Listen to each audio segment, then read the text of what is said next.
ہمیں جو بات سمجھنی ہے وہ یہ کہ مشرک پلید ہوتا ہے. مشرک پلید ہوتا ہے. قرآن میں واضح ہے انما المشرکون نجس. مشرک بہت ہی گندے، بے شک کوئی شبہ نہیں کہ مشرک بہت گندے پلید ہیں. انگلش میں آپ ڈرٹی کہہ لیں، اور کوئی لفظ لگا لیں، فلتی کہہ لیں، مگر ذہن میں رہے کہ عربی کا لفظ بتا رہا ہے کہ وہ پلید ہیں اور مسلمان پاک ہیں. مسلمان کبھی کبھی آپ پر ایسی حالت ہوتی ہے، آپ کہتے ہیں میں پاک نہیں ہوں. یہ جو پاک نہ ہونا کہ آپ پر غسل واجب ہو، وضو یا غسل واجب ہو، اس سے مراد کون سی ناپاکی ہے وہ اور ہے. المؤمن لا ینجس، مومن پلید نہیں ہوتا. یہ ظاہری طور پر جسم میں ناپاکی ہے جو دھونے سے دور ہو جاتی ہے. مگر آپ مشرک کو ساری دنیا کے صابن لگا دیں، ڈٹرجنٹ پاؤڈر لگا دیں، جتنی چیزیں آپ کے پاس ہیں صاف کرنے والی لگا دیں، سارے سمندروں کا پانی بہا دیں، وہ پاک ہو سکتا نہیں. کیونکہ اس کے جسم کی وہ کوئی ناپاکی نہیں ہے جو دھونی ہے.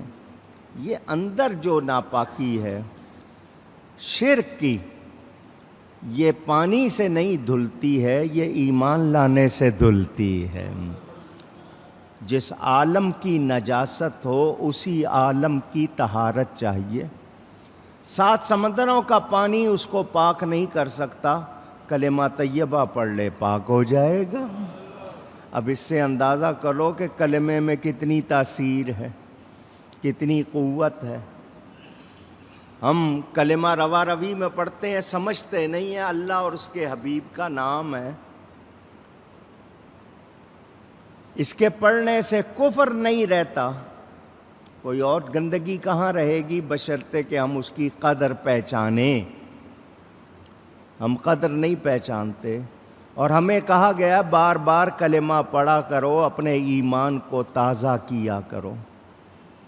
غلط خیالات، غلط الفاظ منہ سے نکل جاتے ہیں، تو بار بار کلمہ پڑھیں تو ہمارا ایمان تازہ ہوتا رہتا ہے.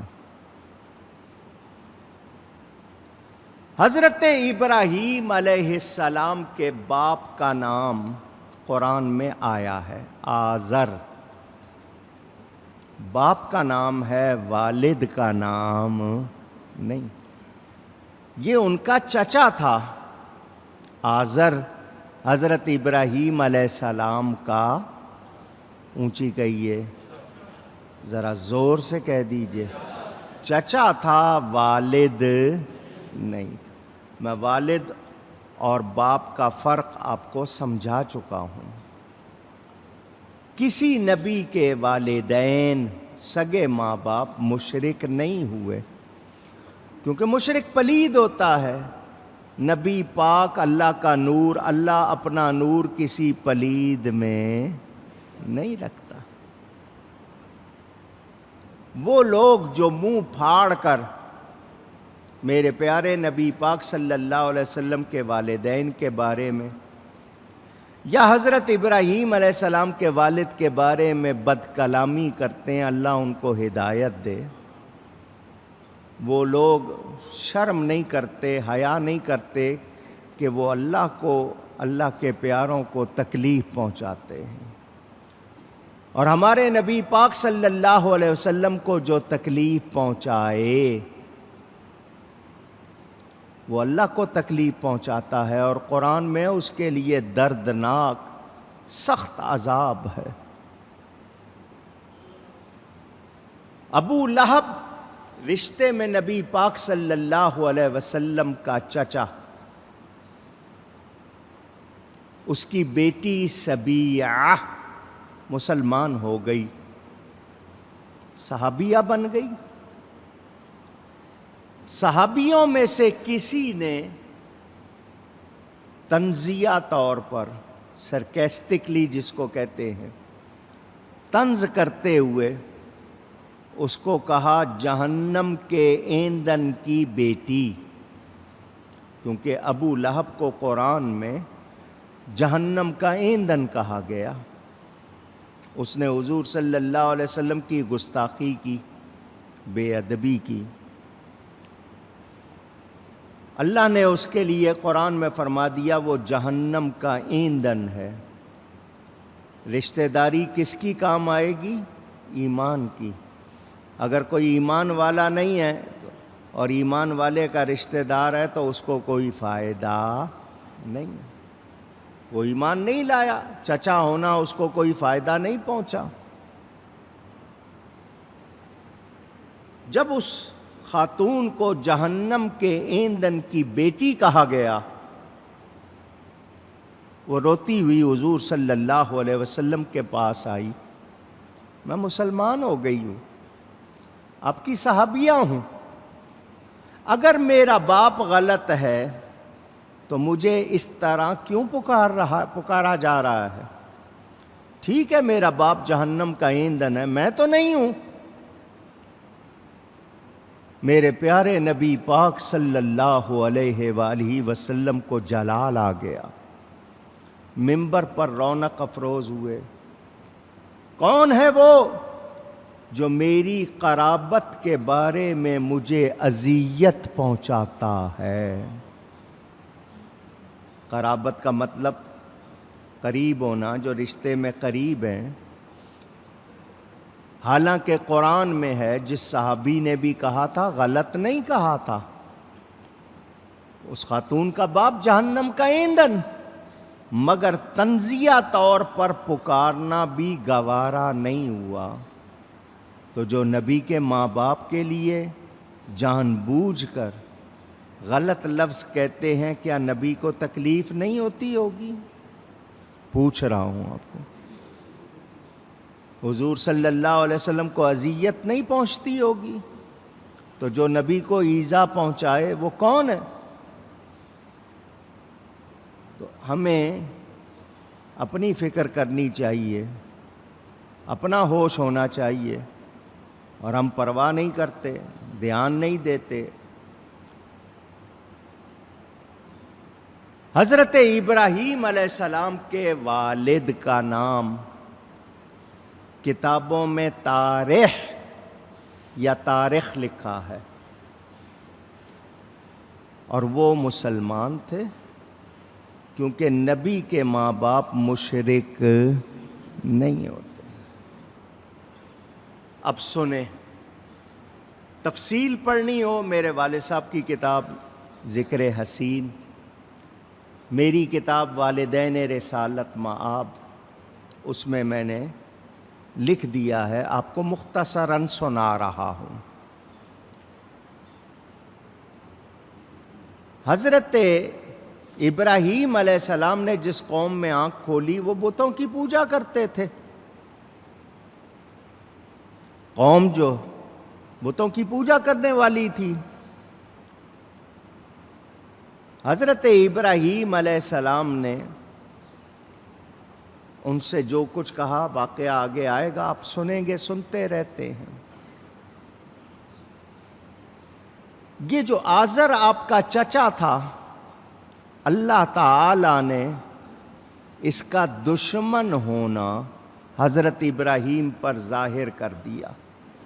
حضرت ابراہیم نے آزر کے لیے، چچا کے لیے دعا کی، اللہ تعالی نے بتا دیا یہ آزر کون ہے، تو حضرت ابراہیم نے پھر اس سے اپنے آپ کو دور رکھا، پھر اس کے لیے کوئی دعا نہیں کی۔ آپ نماز کی آخری رکعت میں جب قعدہ کرتے ہیں، قعدہ کا مطلب بیٹھنا، جس کو آپ اردو والے التحیات بیٹھنا کہتے ہیں، اس کے آخر میں آپ پڑھتے ہیں رب اجعلنی مقیم الصلاۃ ومن ذریتی ربنا وتقبل دعاء ربنا اغفر لی. یہی لفظ سننا ہے آپ سے، وَلِوَالِدَيَّ وَلِلْمُؤْمِنِينَ يَوْمَ يَقُومُ الْحِسَابُ. یہ حضرت ابراہیم کی دعا ہے کہ وہ کہہ رہے ہیں ربنا اغفر لی، اے میرے رب، اے ہمارے رب مجھے بخش دے، وَلِوَالِدَيَّ اور میرے والدین کو بخش دے. وہاں اب کا لفظ تھا، یہاں والد کا لفظ ہے. فرق پتہ چل گیا، آزر چچا ہے، والد نہیں ہے. اور اگر والدین غلط ہوتے تو پھر اس دعا کو کیا کہتے؟ یہ دعا بتا رہی ہے. اس کا بیان کرنا کیوں ضروری ہو گیا کہ فرق پتہ چلے کہ آزر آپ کا والد نہیں ہے. یہ میں نے بہت مختصراً بتایا، مزید تفصیل آپ پڑھ سکتے ہیں یا آئے گی تو میں بتا دوں گا، تو ذہن میں رہے. حضرت ابراہیم علیہ السلام نے یہاں اب کا لفظ آیا، باپ کہیں چچا باپ کی جگہ ہوتا ہے، اس کو چچا کو اور اپنی قوم سے فرمایا کیا پوچھتے ہو؟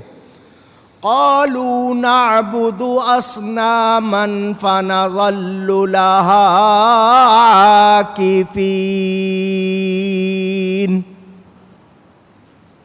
وہ کہنے لگے، وہ بولے ہم بتوں کو پوجتے ہیں، پھر ان کے سامنے آسن مار کے بیٹھے رہتے ہیں. یہ جو مورتیاں ہیں ہم ان کو پوجتے ہیں اور ان کے سامنے بیٹھتے ہیں. قال هل يسمعونكم اذ تدعون.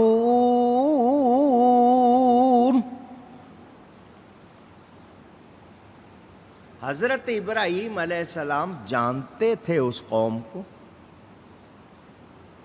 انہی میں اٹھتے بیٹھتے تھے، پتا تھا، مگر سرزنش کے لیے کن کو پوچھ رہے ہو، کیا پوچھتے ہو؟ یہ جیسے کسی کو سنانے کے لیے کہ کیا کر رہے ہو. انہوں نے کہا ہم ان بتوں کو پوچھتے ہیں، ان کے سامنے بیٹھتے ہیں. فرمایا کیا یہ وہ تمہاری سنتے ہیں جب تم پکارتے ہو؟ کیا یہ تمہاری پکار سنتے ہیں؟ یہ جن بتوں کو پوج رہے ہو یہ تمہاری پکار سنتے ہیں؟ او ینفعونکم او یضرون.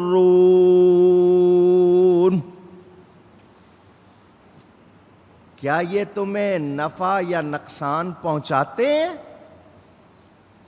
تمہارا کچھ بھلا برا کرتے ہیں؟